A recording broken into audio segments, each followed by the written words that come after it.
शपथविधी सोहळा पार पडणार आहेत। आझाद मैदानमध्ये ही शपथविधी सोहळा पार पडणार आहेत।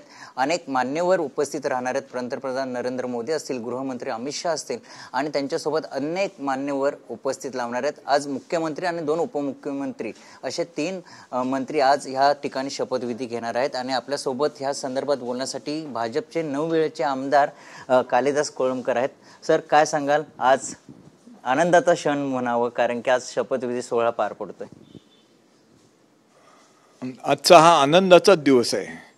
आज आझाद मैदानमध्ये 5:30 वाजता देवेंद्रजी मुख्यमंत्री पदाची शपथ घेत आहेत, एकनाथ शिंदे उपमुख्यमंत्री पदाची शपथ घेत आहेत आणि अजितदादा उपमुख्यमंत्र्याची पदाची शपथ घेत आहेत।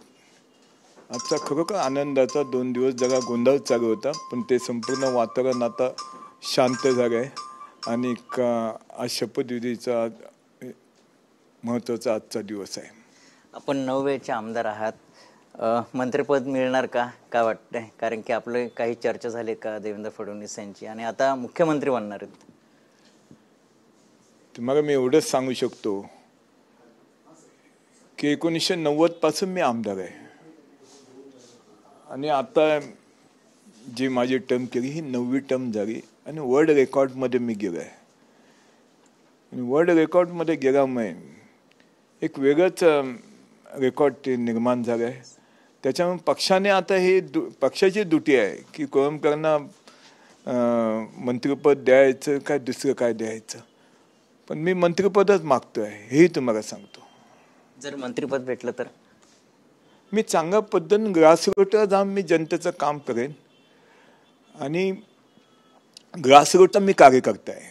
त्याच्यामुळे जनतेला जे पाहिजे उद्या भविष्य काळामध्ये कॉर्पोरेशनला माझी अत्यंत उत्तम पद्धतीने पक्षाला मदत होईल एवढं मी आजच्या प्रसंगी सांगतोय। या संदर्भात काही देवेंद्र फडणवीस यांच्याशी चर्चा केली आणि आज नरेंद्र मोदी देखील येतात ते आणि अमित शाह देखील येतात ते, काही बैठक होणार आहे का काय सांगल्या संदर्भात? ह्या बाबतीमध्ये मला काय माहिती नाही आहे, उगाच मी तुम्हाला काहीतरी सांगण्याचा अर्थ नाही आहे। ही बैठक होणार की नाही अजून काही आमच्या कानावरती असे निरोप सुद्धा आले नाही आहेत। पण आमदारांची काय बैठक होणार आहे का? ना, असं काही सांगितलंच नाही आहे। सांगितलं असतं तर मी तुम्हाला सांगितलं असतं ना, असं काहीच सांगितलं नाही आहे। मंत्रिपदासाठी मग फडणवीस यांच्याशी काही चर्चा करणार का? एक तुम्हाला सांगतो, आत्तापर्यंत माझी जी कामं होती ती देवेंद्र फडणवीस साहेबांनी केली आहेत। मग पोलीस हाऊसिंग असू दे,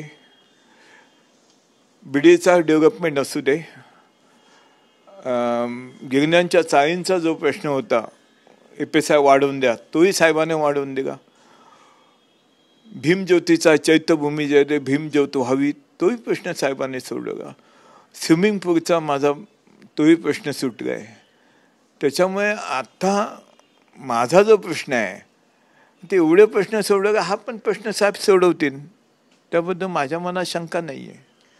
नक्कीच मला मंत्रिपद द्यावं देवेंद्र फडणवीस अशी त्यांची इच्छा आहे आणि ते नक्कीच त्यांचं स्वप्न ते पूर्ण करतील अशी आशा कालिदास कोळंबकर यांनी व्यक्त केली आहे।